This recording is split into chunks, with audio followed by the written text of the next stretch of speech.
Two further questions before we move on to the series Bible. When do you know if you're overwriting? Because that, I guess, if you're new to writing and you're not, you haven't written that many scripts, how do you know when your script's ready, or if you're overwriting? How many drafts should you do before you kind of send it out? That's a really good question. So as many as it takes, there's absolutely no set rule. I've seen scripts, well, look, I'm sure all of your audience are watching lots of listening to lots of podcasts and watching lots of webinars and lots of interviews with really experienced writers, and lots of them will tell you, it took 38 million drafts before this film actually reached the screen, right? So don't worry about the number. That's not if you're writing V6 and then V26 and you're still going at it, it doesn't matter. It takes as long as it takes, and it takes as many drafts as it takes. So don't kind of set that kind of limit on yourself, I would say. Can you overwrite it? Yes, but I would say that tends to happen more in commission development than it does writing on spec. Most scripts that are written on spec could do with more interrogation, not less. Okay, great. Not quite watertight. Yeah. In the sense that I should be able to ask a question of any scene and it absolutely needs to be there, and it should be like Jenga, where I can't take it out without the whole thing falling apart, because it's that tightly and intentionally written, so that there's a purpose behind not just every scene, but every moment within that scene, and every line of dialogue, and every action that every character is taking. Everything should be so full of intention. You designed it within an inch of its life. That's absolutely fine. Don't worry about, I know I've been asked this a few times recently, it's more around Bibles, but it's true for scripts as well. I get asked, should I leave room for the company to have creative input? If I overdevelop it, will they be put off because they want to be involved? And I would say, don't worry about overdeveloping it. The clearer the vision, the more convinced I am to pick it up. Or if we're, at Script Angel, I would say the writers who are sending out specs that are really highly developed are the ones that are then getting ready and getting the work. It does sometimes happen when we are in paid commission development, in the sense that often it will tend to change direction. Yeah. And you're starting to develop it into different spaces, and its purpose is shifting, and that can be really frustrating. That's kind of development hell. If you're writing on spec, I wouldn't worry about overdeveloping it. Maybe we'll do another webinar with you in terms of how to handle, once your project's in-house somewhere, the whole process, working with a kind of development team and taking notes, taking criticism, when to stand your ground. Can you stand your ground as writer? Maybe we could do something at a later date about that, because I'm just aware I'd really love us to move on. So moving on towards the series Bible, because I know we've seen a couple of questions. I've seen a couple of questions pop up, so hopefully we'll answer some of those here. What should a writer include in the Bible? We hear so many different bits of advice on this. So, and I guess that depends on the territory as well, whether, which country you're in as well. Other rules on this, and what's the main difference between a pitch document and a series Bible? Should you just start by sending a pitch document, or should you kind of send out the whole series Bible in one go? Yeah, it's a really great question, because the tricky thing about any of these documents is that what people mean by them isn't quite as well defined as script. So when you're writing a script, right, there's an industry standard. You know how long it's meant to be, you know how it's meant to be formatted. All that is now lucky writers. There's loads of professional scripts that you can read, and the software that you can get access to, even if you're not a professional screenwriter yet. So you can absolutely know what a script is meant to look like. All these other things, they can be a little bit interchangeable. So the same would go for outlines and treatments. In terms of TV series, I think of the series Bible as being a really, really highly developed document that typically isn't fully formed until you actually started shooting, if I'm really honest. Mm-hmm. The reason it was called a Bible originally, it was never part of the pitching process. It was something that evolved on the continuing drama series here, because you're commissioning new writers onto a show that already exists, where there's a very long history, where the characters are really well developed, the relationships have a long history. The Bible was the thing that an incoming writer could pick up and go, okay, I can write for this show. I know everything I need to know to write for this show. Mm-hmm. So if you get permission to write an episode of EastEnders or CSI, you get given the Bible, you know who everybody is, you know what everybody's done in the past, you know everything you need to know, you know the format. It does what it says on the tin. It's meant to be a Bible, has everything you need to know in it, if that's your term of reference. So it's unusual for you to develop a series Bible as a pitching document, because I would expect the Bible to be, 50 pages long. Yeah. Right. It's a blueprint that contains absolutely every imaginable piece of information, and I don't need that much information in order to know whether I want to pick the show up or not. Yeah. And it's interesting, actually, Rosalind, just kind of anecdotally, because obviously, as we've partnered with Film Market Hub, which we're really excited about as well, and quite a lot of our writers are now putting their projects on. They're very exciting projects, and they're very excited by that opportunity. And one of the things that has thrown them is the requirement to have a series Bible. Their understanding of a Bible is something really substantial that has the answer to every question. And what we're used to developing on spec is a series pitch document, which is much shorter.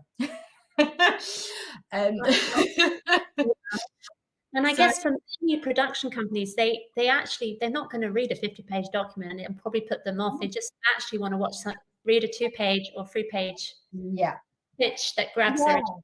Exactly. I mean, the series document is a bit like the one-pager for features, but a little bit more extensive because so much of the story is not in the script. Yeah. So it's meant to serve the purpose of giving context. Well, it serves two purposes, the same as a one-pager does in a way, which is it's a shorter document that might persuade someone to read the full 60-minute script. But it also provides context, because even when I've read the script, I don't know what the story is I'm buying. Because I didn't get to the end of it in 60 minutes, because the story happens in episode 2, 3, 4, 5, and 6. So the idea of the series pitch document is just an accompanying piece of work for context for the pilot, to tell me actually where does the story go after this. And you might also add other things into that as well. You might talk about the themes of the show.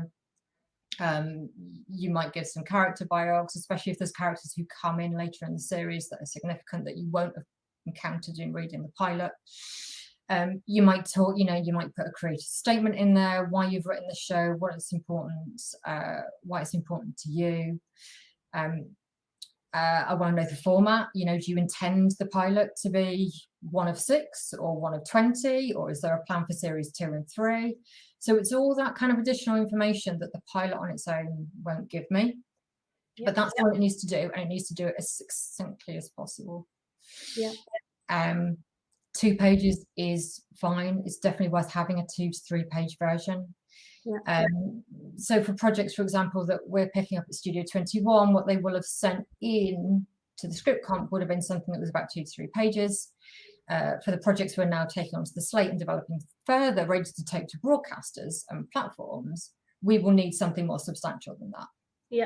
Because we're going to ask someone to part with an awful lot of money for a green light. And so we need to do a much bigger piece of development work on the series.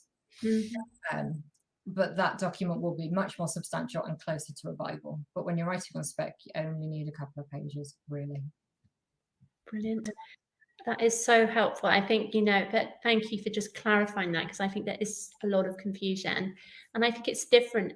Different countries have different methods of this, and what they don't deem a pitch and what they deem a Bible is different, perhaps in different places. So, so if everyone wants, they just start with a 2 to 3 page document. I mean, I would say when you're working on spec, It's worth having different versions.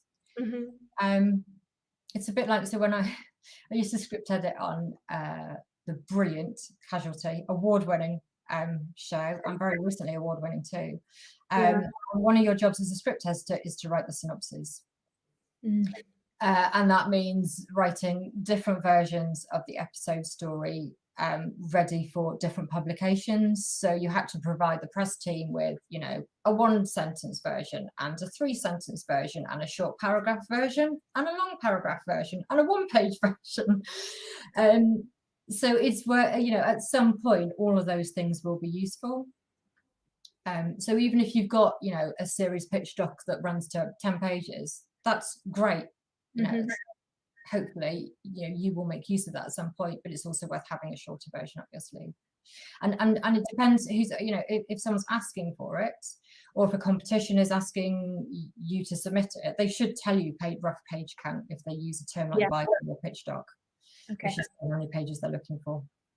That's great feedback. Thank you. We will clarify that as Yeah, well. well, it's true for us as well with Studio 21, you know, because a while to realize actually just using the term, you needed a bit more behind that in terms of what did I mean by that? What am I actually looking for? Totally. And just, you know, again, with the actual document, you know, we're getting, you know, we're living in, you know, especially in the TV space, but also in the TV space and also in the film space, I guess there's greater sophistication. There's so much talent out there. How polished should your document be in terms of kind of picking up the tone of the project, visuals, you know, having it presented in a very slick, designed way? Is that, you know, obviously not everyone might be able to afford that, but is that a kind of worthy investment?